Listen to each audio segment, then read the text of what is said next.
With a digital readiness report card, let's say three major things to determine readiness. And that would be, do we have people online to do it? And I would say A, like that's an A plus. We have the people for it. The second is, do we have like the community that supports it? Do we have businesses? Do we have people that know what technology is about, what technologies exist? And I would say it's like a C to a B because everybody knows what AI is and or has probably used ChatGPT at some point. Everyone or most of everyone probably uses a cell phone to go on their apps, to check their social media, to check their email. And then finally, like, can we do this? And I think the answer is like a solid A. Alpha Day, it's your innovation coach, Rob Jackson, and welcome to another edition of the Innovate Guam podcast where we explore all things innovation, technology, and improvement related to the island of Guam. Don't forget to like, subscribe, and follow me on YouTube, Facebook, LinkedIn, Instagram, and Substack. My podcasts drop at the beginning of each week. Also, be sure to check out my Innovate column in the Pacific Daily News every first and third Friday of the month.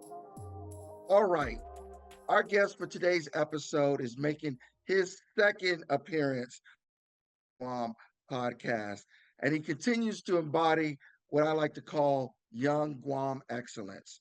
He's the son of Guam, a JFK graduate. He's returned after a major career in the tech industry. He was a summa cum laude graduate in electrical engineering and math from the University of Alabama. He has a Master of Science degree in computer science from the Georgia Institute of Technology. He's a software engineer at Honeywell, Indeed, and a fintech startup firm. He's the founder of Guahan Software Services, LLC, and founder of Guam Technology Training and Apprenticeship nonprofit. He's an instructor and mentor working in Guam schools, and he is most recently a 2026 candidate for the Guam legislature. Ladies and gentlemen, I give back to you, Mr. Jordan Elizaga. Jay, how you doing? Hey, Rob, thank you so much for that beautiful introduction. I'm glad to be back. Half a day, everyone listening to the stream, listening to the podcast. All right. Outstanding to have you back. And I'm really excited to talk about um, how you see things and your latest endeavors.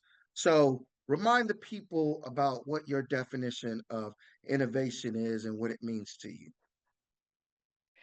Innovation has evolved like in my career and in my life, but right now, innovation to me means creating and maybe inventing like a form or crafting a narrative that shapes the future.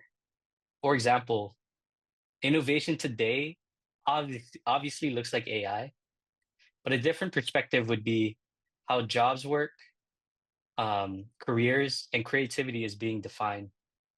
Hmm. Innovation is a process that creates this redefinition.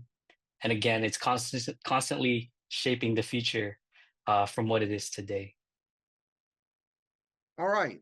So, let's talk a little bit about your journey from Guam to the Conus mainland and back to Guam.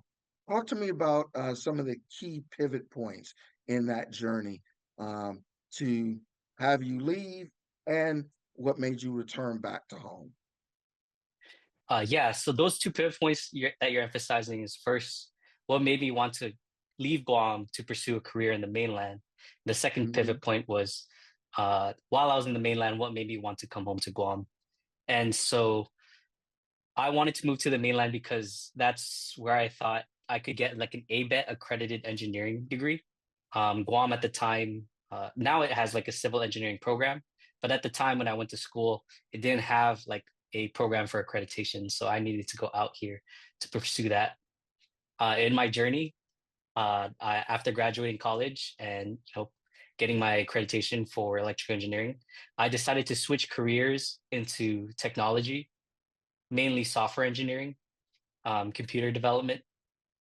And that led me towards like this long history with MaxX, Honeywell, and Indeed, helping them build enterprise systems for their clients. And um, as I was climbing the ladder and as I was pursuing this corporate environment, um, there came a pivot point where I started to wonder where my career trajectory and personal trajectory was going. And I felt like I wanted to come back home because, for family reasons, um, well, this year my mom got sick, and thank goodness she's very healthy again. Um, and so I've been with her Outstanding. during that time. And the second reason is while I was back home, I wanted to see, and not just wanted to, I'm driving a plan to translate the information I've learned in the mainland and translate that over to Guam, meaning technology training, technology development, um, businesses, startups, services, anything that has to do with the computer or that is digital uh, is my mission for the people of Guam, especially our kids, especially our children, especially the future of Guam. Innovation leaders, it's your innovation coach, Rob Jackson here. Are you ready to elevate your vehicle fleet operations? Fleet Solutions is an AI-enabled fleet management system. Fleet Solutions provides real-time video, smart analytics, and total efficiency. Keep your people safe and keep your business moving forward faster than ever before. Fleet Solutions, arriving tomorrow, today. Visit thefleetsolutions.net or call 671-988-9748 to schedule your personalized demo and revolutionize your fleet operations today. Tell me one story in this training and development, tech training and development outreach you've been doing with young people here on Guam that reminded you, this is why I came home. This is the essence of my mission. Can you give us some anecdotes or some stories that kind of really illustrate that? Uh, well, one story is I didn't know what to expect coming back to Guam. I visited for a short time during Mawar, and everything was pretty chaotic. Like every business was trying to get back together. But when I recently came back, I was able to do more outreach because more businesses were open, the schools were open, and I was able to connect with um, old colleagues who were who was able me to demonstrate like what I've been doing and expressing that towards the people of Guam. Most of the students here are geared towards like the healthcare industry, the marine biology industry, and then the services space like tourism and hospitality. And seeing that firsthand was a good thing that there's a lot of industry and opportunity. But what lacked is that there's a lack of technology services that we've been using for our entire life, our computer mainly and our smartphones and the applications we use um, that no one really works on. Everyone just uses and downloads and gets the next app, which is fine. Yeah. But there is an opportunity that I see coming back and living in here to build, create, and service those applications the same way we do for like the way we handle our construction projects or maintenance Yes. projects. Yeah. Yeah, absolutely. So, you know, what have you seen? You've gone to the mainland, you've come back. What has it been like being back? How would you rate the current status of Guam in terms of technology or innovation? Um, and I'm just being honest here. Like I will put using a scale of cities that I've been to. Um, I currently live in Atlanta, and I've traveled to tech cities like New York and Texas and San Francisco. Where San Francisco, like Silicon Valley, is really like the baseline of tech. Like everyone that wants to do everything, people come over from all over the world to San Francisco to pursue their opportunity startups and everything. And that I would use that as like a 10 for a baseline. Texas, Atlanta would be around like a 5 to 7. because they have a really diverse industry with the entertainment, construction, manufacturing, and other industries that they have. And now, like leading to Guam in terms of technology, most of it's outsourced, most of it's procured, most of it is licensed by technology teams from offshore mainly. And these services, they don't get you on the initial price, but they get you on the services part. Whereas like the experience I have in the States is they provide like the entire full service of it, that you're taken care of from the time, like the moment you download the app, the moment you deliver the app, all the way to when you get support for and when you need help. And there's constant feature updates that are so easy and seamless to use. Where Guam lies in that, without putting like a hard number to it, we are just lacking in the development side and the risk side. The risk meaning the data that is stored on these technology platforms, like they go to Silicon Valley, but they also go to mainly in large businesses that want to keep their data safe and protected. They keep them in silos within their organization so that it is like air gapped and protected, similar to how the military on Guam provides that service. But the procurement of outsourcing requires that data be sent over to who knows where, right? Because at the application layer, that just means that uh, we don't know how that data is being transferred. And so that is a risk involved with the current technology state of Guam. Yeah, good point. You remind me of the whole saying about data is the 21st century's oil or petroleum, uh, basically what we've seen throughout the industrial age, how important um, oil and petroleum was to the industrial age. Data is really that fuel and that oil of the digital age. So very, very important. Um, so what would you rate Guam's talent potential, and how big is that human capital demographic uh, pool to draw from? And can you talk about that for a little bit? Sure. This is where it gets really exciting to talk to, because although we are not there yet, I see the talent pool of Guam as a 10 out of 10. Just because our education system, it's tied to the US, the United States education system, which is like highly ranked, highly treasured, and specialized. And so the same way that we students on Guam go to colleges in the States is the same things that people over in the mainland, the same programs, the same offerings that they do. And what actually exists today through technology and through the educational tools that I see is that there are like short form videos and other tools that can help augment our students' education to meet that level and standards of the rest of the nation. And so, for like a number, I would say 10 out of 10. I have a lot of hope, and I have a lot of expectations, and like I'm very optimistic about what Guam is just capable of. And I think the challenge lies not in what Guam's capable of. Guam's children, Guam's students, and people learning, people who want to switch careers into technology. It's just a lack of experience, meaning Guam has never been a technology destination.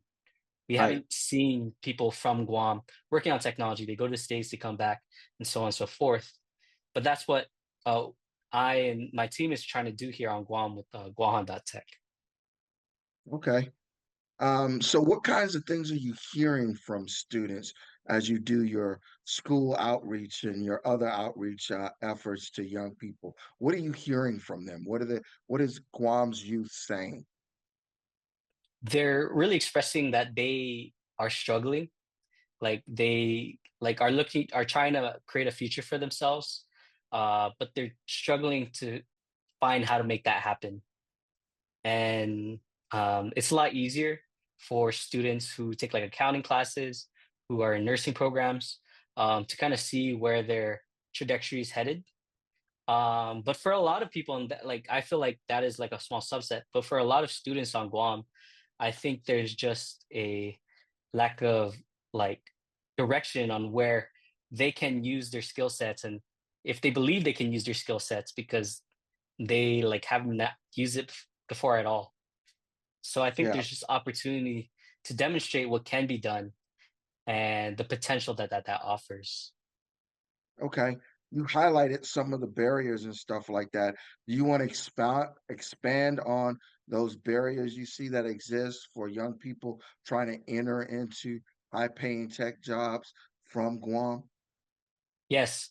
So one thing is there's no tech company on Guam that hires. And like we, what that means is people in the mainland, when they want to work a tech job, they have family, they have friends, they have coworkers, cousins, aunts, uncles, whatever have you, who can describe to them what a technology program looks like, what a day to day is, um, what it takes to get there, what to like focus on in school, what to focus on outside of school, how to prepare for it. But in Guam, there's just no large tech firm that provides that support. And most of it is on the job training within the specific vendors and companies that exist on the island. So for those companies, it's a balance of like, we want to train, but we also need work done. And um, a solution to these barriers would just be promoting more resources, influencers, ambassadors, developers who currently create on Guam and showcase their work and make it like possible that this is like a worthwhile career path. Yeah.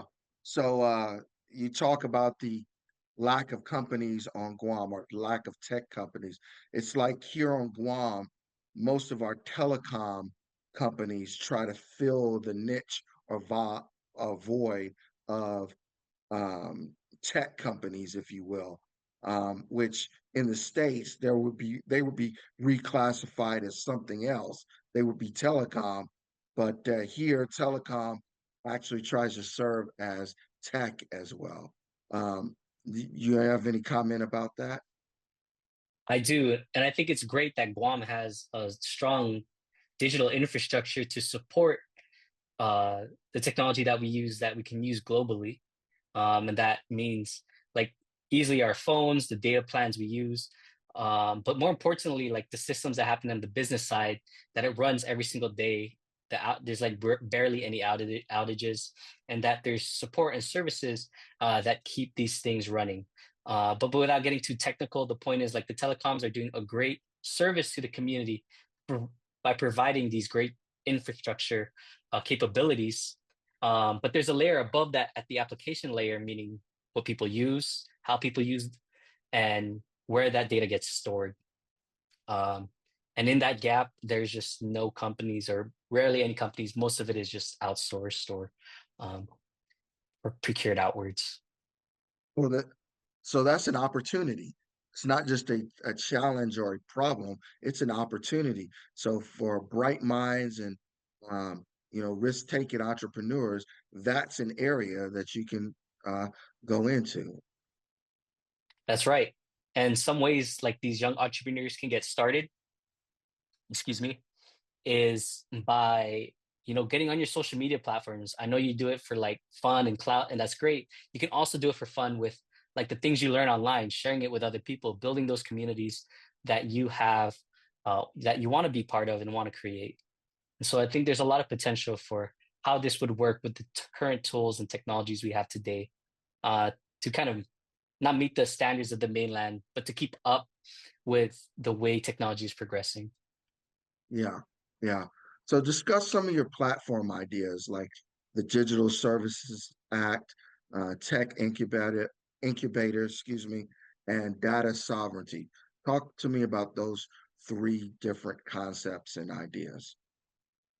So just the Digital Services Act is a policy that would license Guam services and Guam software so that there might be like a benefit to developing and creating resources for Guam communities um, that would not be um, affected for like local residents and local businesses. However, when international companies or mainland companies want to compete, they might need to go through a different process just to give an opportunity because Guam is such a small island.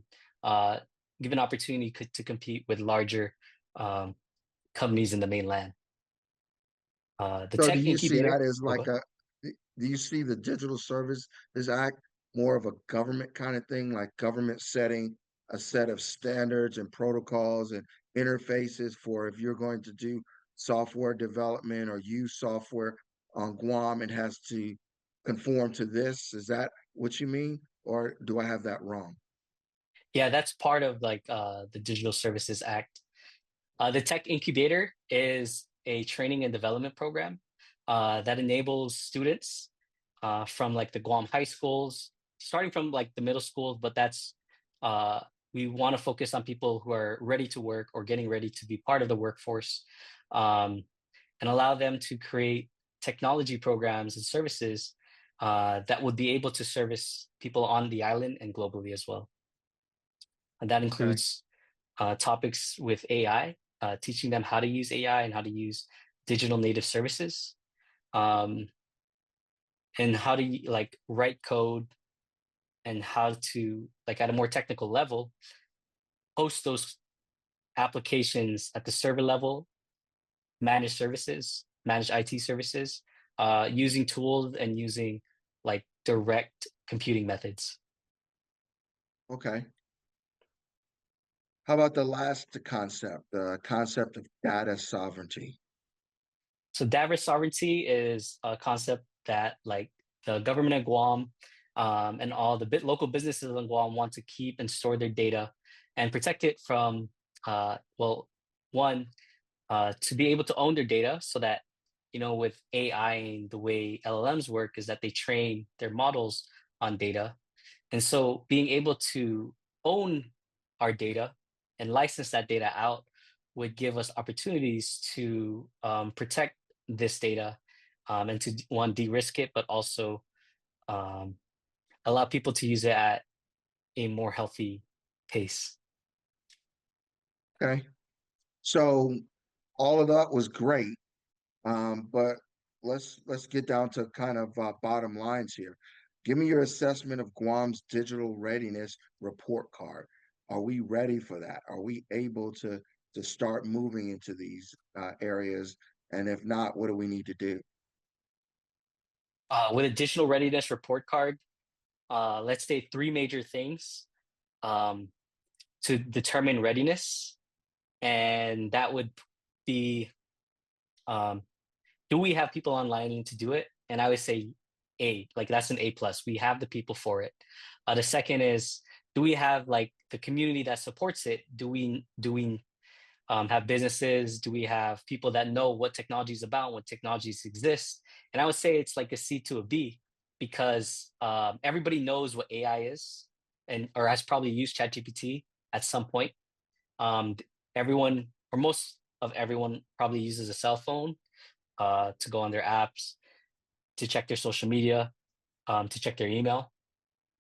And then finally, like, can we do this? And I think the answer is like a solid A, because we just need more people to be interested in the technology. We need more opportunities to see this technology being helpful economically, meaning the technology and working in the technology space will allow people uh, to earn income so that they can pay their bills, so that they can support other endeavors, and to support like the local businesses as well as international businesses and services. And so I think there's a lot of things that need to be done. I could get into really like I could get into higher detail, but for the most part, we just need more people interested in the technology and more opportunities to see these things come to life.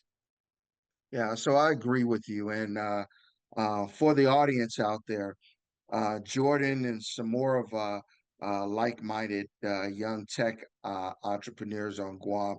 We've been having internal discussions that we've talked about airing. So maybe next month or into January timeframe, we'll bring on some of those young folks, and maybe that'll be a new segment that we do on a monthly basis to kind of hear from young entrepreneurs like Jordan and others who are in that tech space trying to do all of these things that you're talking about and how things are going and getting different assessments for it. So I'm looking forward to uh, launching that as kind of a monthly kind of featured podcast, if you will, here on Innovate Guam.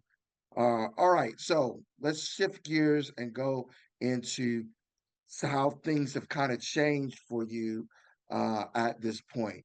Now you've gotten a passion for public service, and you're looking at making a run for the upcoming election in 2026 for the Guam legislature. You know, what's motivated you to run for the legislature and to be a public servant? That's a great question, Rob. Um, it started when I was in the corporate environment, and I noticed that my career progressed in a way that was very, very similar to a political environment.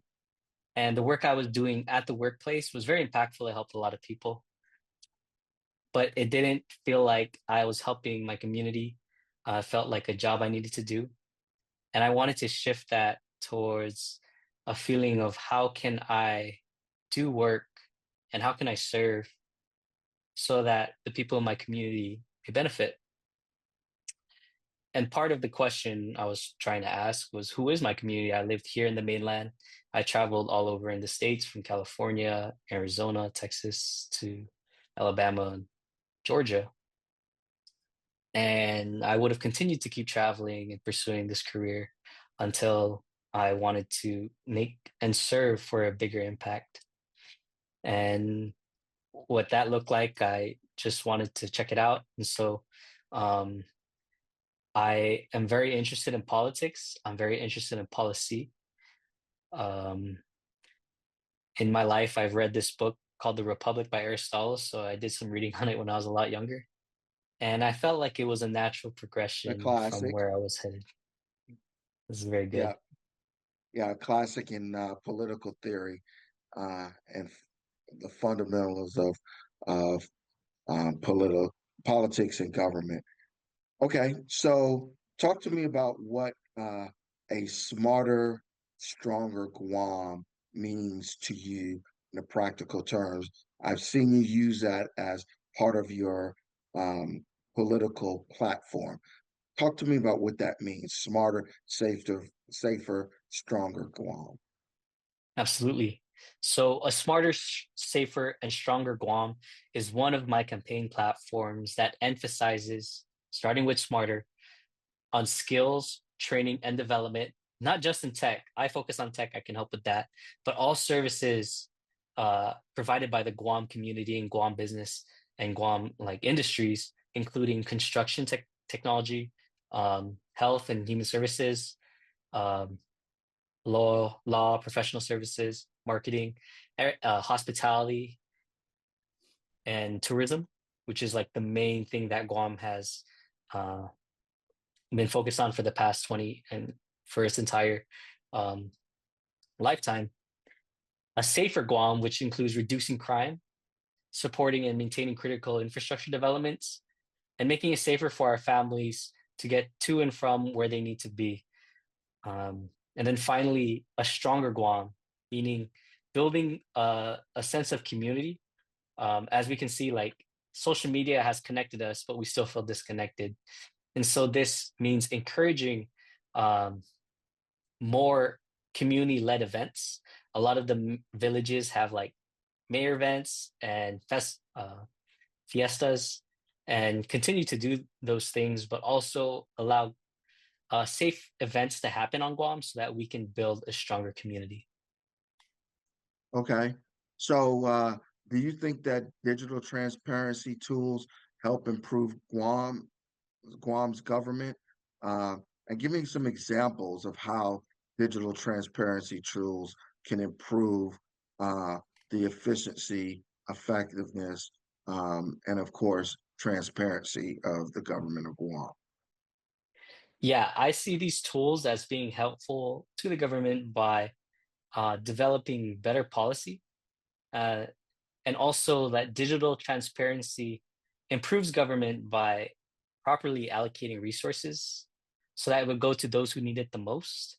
Uh, it also improves efficiencies like um, as mentioned earlier, maintaining these infrastructure developments, but also reducing waste created by these inefficiencies.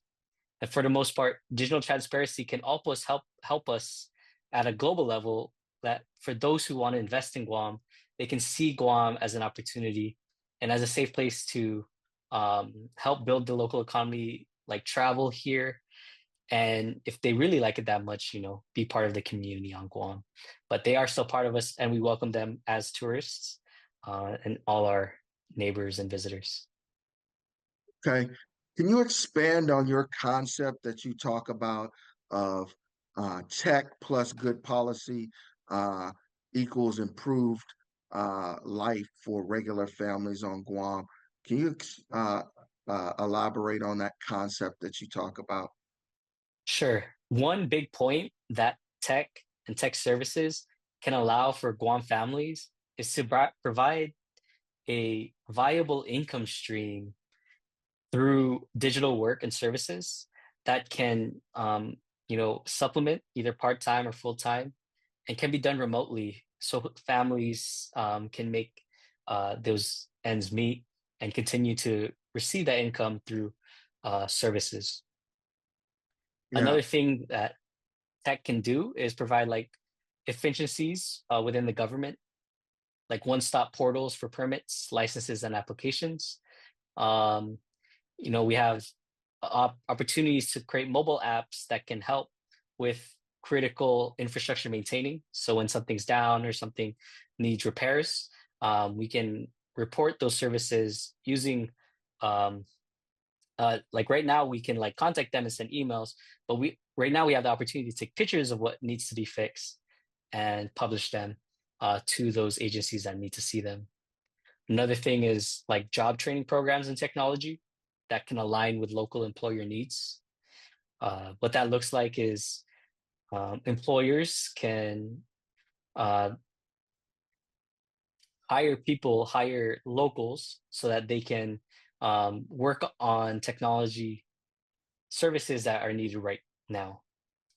And then finally, trade and vocational programs for students and for adults who want to change careers or need to do some form of reskilling because maybe their job might not be viable today. But with technology, uh, they they can use like these skill sets to build a better future for themselves. okay. So how do you think Guam meets the challenge of ensuring its underserved communities still benefit from digital transformation? What kind of things can we do as a community, but more specifically, what can the government do in terms of policy, resources, et cetera, to ensure underserved communities uh, actually benefit from digital transformation?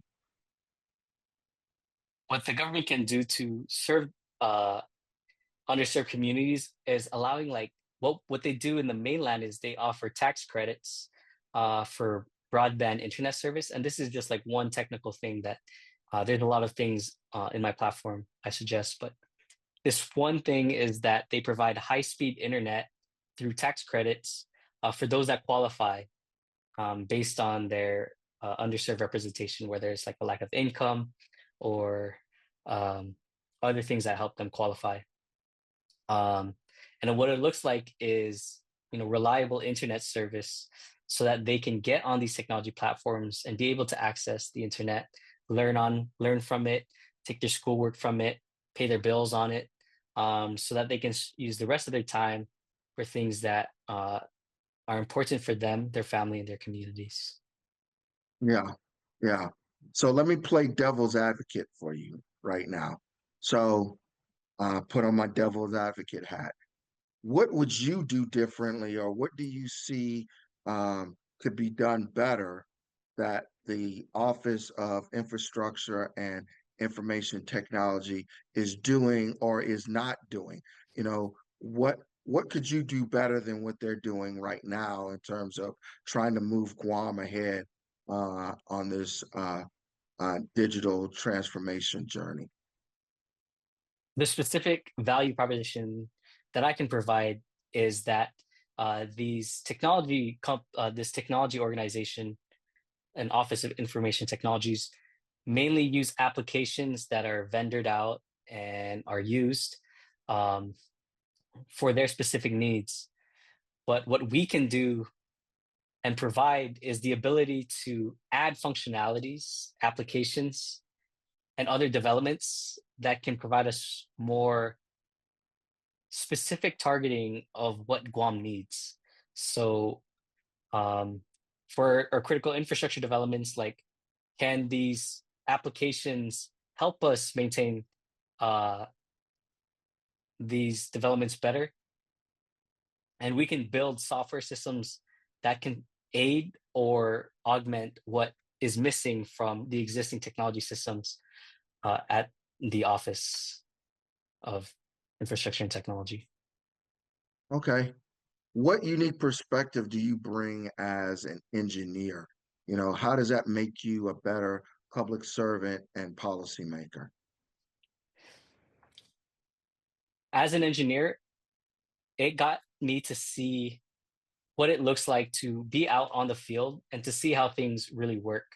And what that means is when changes need to happen within an organization, because not only at the technical level or physical level where things happen, but at the organizational level, seeing how processes and workflows move between the client to the business to the work that is performed for the client, and that cycle to get projects going can be applied at the government level and the government policy level to increase the health, welfare, and safety of our families in a very similar cycle. So the government supports our family supports the work in our economy, and the economy supports the government with revenue streams like taxes and so on. And seeing it happen at a technical level and a process improvement level uh, helps me translate that at the government and policy level. Okay.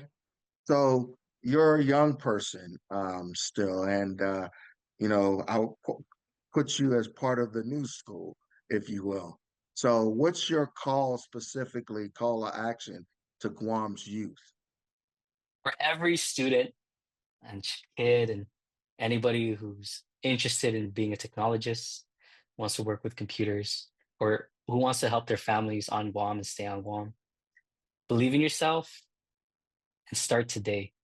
There's so many resources out there for you.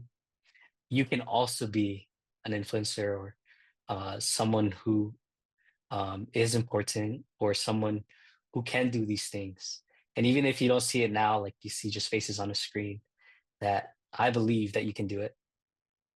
And if you need help and guidance along the way, my team, Rob is here to help you on that journey. All right, outstanding. So, what part of your platform are you most passionate about? I want to give you some like unstructured time, if you will, really talk about an area of your platform that you're really passionate about. You want the audience to really not just hear you, but as they say, feel you on. Right. I'm really passionate about like helping other people find their passion and developing that passion. And within my space, like what that looks like is I love doing math. I love solving math problems. And at this point, like my time is over. Like that puzzle has been solved and it's great for people who are learning today. But the next puzzle to solve is helping Guam's youth find what they're passionate about. And within the space of technology, it's like really easy to just start watching social media and saying like, okay, like this is the rest of my day, just going on social media, watching videos and whatever. Uh, but I'm passionate about helping students If you guys have like a talent, like if you could juggle, just film yourself juggling and then like put it and like put it on like an Instagram feed. Put Yeah. your talents out there and really showcase their work. And I'm not like I'm very impressed by what everyone has to offer. But what I'm passionate about is the platform underneath that. And so yes, there is these tools, apps, and social media platforms that let us post these videos. But what's missing is a community that lets us know how to get from 0 to 1. It's a concept of Mm, getting started. And just taking that first step, like many have said, it's like the journey of 1,000 steps starts with the first. And the hardest steps is always the beginning. right. Inertia, it's always easier when a ball in motion tends to move forward in motion. Same with people, like a body at rest Yep. tends to stay at rest. And Yep. so going back to the call to action is believe in yourself and start today, because there's something that you have right now that you can showcase to the world or even in just your community that can help you, your family, and others to succeed and believe in themselves. And then sharing the success of that by creating more platforms for people to express themselves, and to show their creative endeavors and their creative works. Um, and there's space for everyone to be on the platforms that exist now. And I'm just passionate about helping people get to that point and seeing what's out there and what they're capable of doing. Okay. So let me put on my devil's advocate hat again and play devil's advocate. What would you say to the people who say, yeah, that's all great and wonderful, Jordan. You're a real smart guy. Uh, you know all about all this tech stuff and you've done great things solving tech problems and whatnot, but you don't know anything about politics. You're new to politics, and more importantly, you've been gone from Guam for a long time. What makes you think that you're ready to step into a role in the legislature as a senator here? Well, I will admit that I do lack political experience uh, in Guam. However, we really need fresh ideas and we really need opportunities for people who are qualified to run, to express those ideas and to um, gain a following and gain support for the contingents of Guam, people who need those policies that affect their lives. And Guam has a lot of businesses shutting down. Recently, DFS has shut down. Mawar has impacted us so much, and we're still trying hard to recover from it. And in the last election cycle, I see this all happen, but without any plan, policy, or contingency on how to slow and impede that decline. And what I offer, is an opportunity to see it through fresh eyes and with a new vision. That I love Guam. I love the culture of Guam. I don't want to change any of that. But I see friends, family, my neighbors struggling, and they're always asking, like, I need to move. Like, eventually I need to move because I can't afford to pay my bills. I'm working one job, I'm working two jobs, I'm working three jobs. And the status quo has not let us move on from that. And so what this is, and what I offer, is a way to move past that into a dawn of new economic recovery, prosperity, and opportunity. I'm going to go ahead and transition and give you the mic as we go ahead and wrap up here and let you talk about your vision for Guam and what you want the audience to know most about your vision for Guam. Take it away. The one thing I want you to take away for this entire talk, which Rob, thank you so much for having me, is like, I want you to be successful And I want this island to be successful and prosperous. And I want to bring back like the optimism that I had when I was growing up. And there are opportunities to do that, and we need to do that together. We need to help each other, and we need to like work towards a common goal so that we can achieve this together. Powerful um, thoughts and ideas and concepts. Thank you for your incredible insights, Jordan. It was a pleasure having you back on the podcast.